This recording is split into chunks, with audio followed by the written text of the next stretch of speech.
Hey guys, it's Kayla from Variety by Vashti, and in today's blog post I'm showing you how to do an Instagram takeover, which means I'm going to teach you how to make a cool 3x3 collage that everyone gushes over.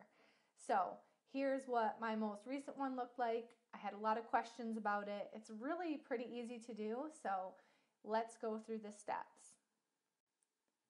Alright, so once you have your cool picture and it's edited how you want, and obviously in this blog post I'm telling you my favorite apps to use on my phone for editing pictures, but when we're ready to add text and make it super Instagram worthy, I prefer to use Canva.com, which is right here. And I prefer this over PicMonkey because after you've saved your work, you can go back and edit anything. In PicMonkey, you cannot. So Canva.com.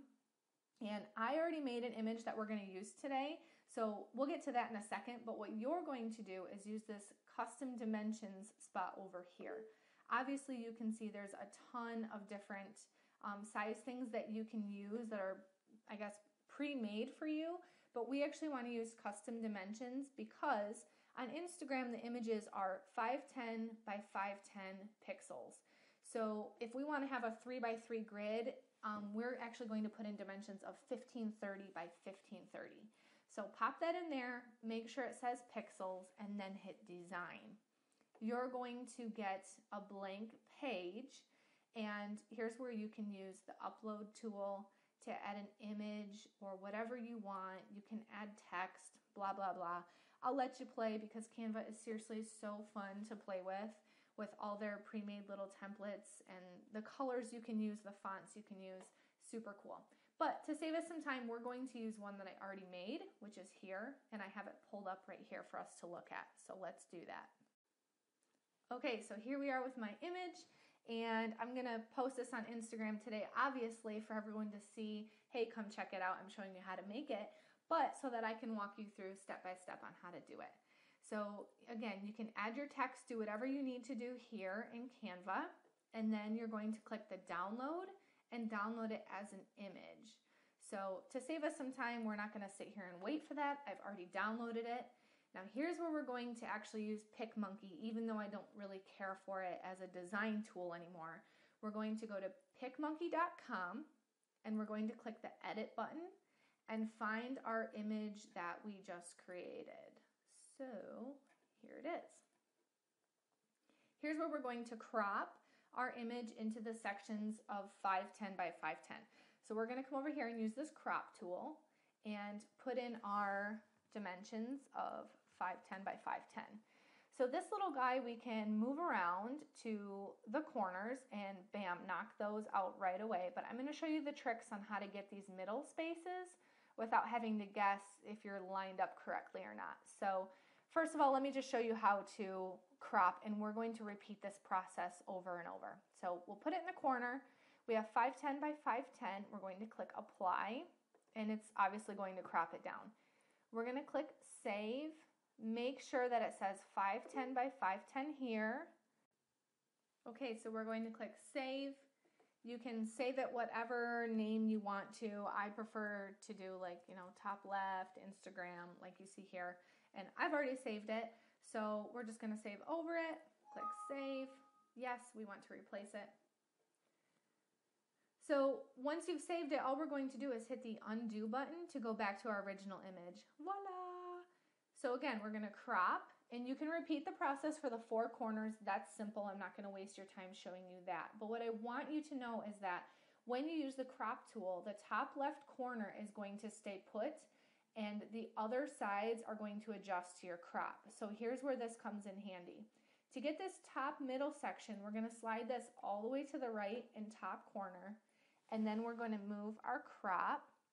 So you can see how that staying stationary keeps our crop in that spot right there. So we would do the same thing, apply, save our image, and then hit the undo button to go back. But I quickly want to show you how to get all these little funky pieces here.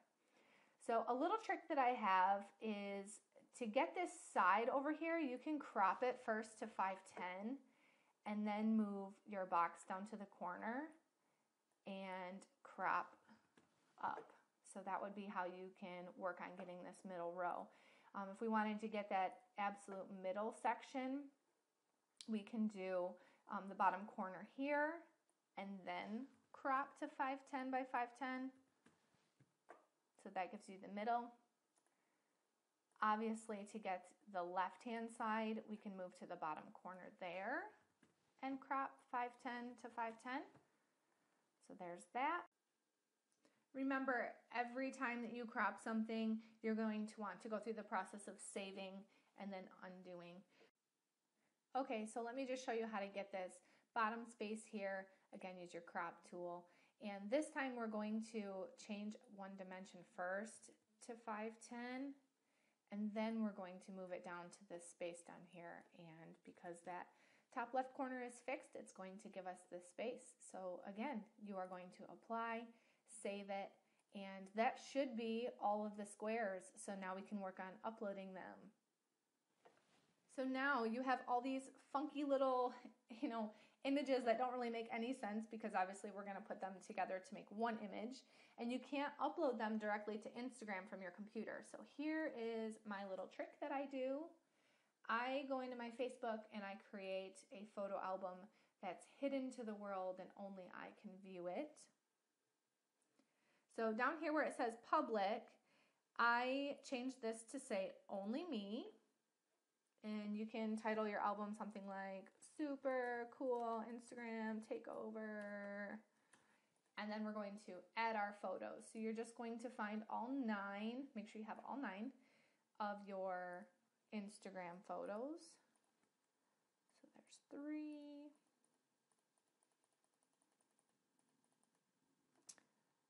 Four, 5, 6. Sorry, I have doubles of everything because I've done this a couple times now. 7, 8, 9. There we go. So while they're uploading, I'll just explain. I normally then just use my phone to go into my Facebook and I save all these images to my phone, and then I can upload them to Instagram from there. What you're going to want to do in Instagram is upload them from the bottom right corner of your image, moving to the top left. So what that looks like is you're going to want to upload this one first, second, third, fourth, fifth, sixth, 7th, 8th, 9th. So that when you go in Instagram, obviously it doesn't look like a jumble or Rubik's Cube type image. So you will just click post to Facebook, and then you'll be able to save them all to your phone and go through that process. I hope that you enjoyed this quick little tutorial today, and I guess I can use that quick term loosely. But if you have any questions or comments, you can leave them in my full blog post in the comment section, or hey, come find me on Instagram. I'm at Kayla Vashti. I would love to hear from you.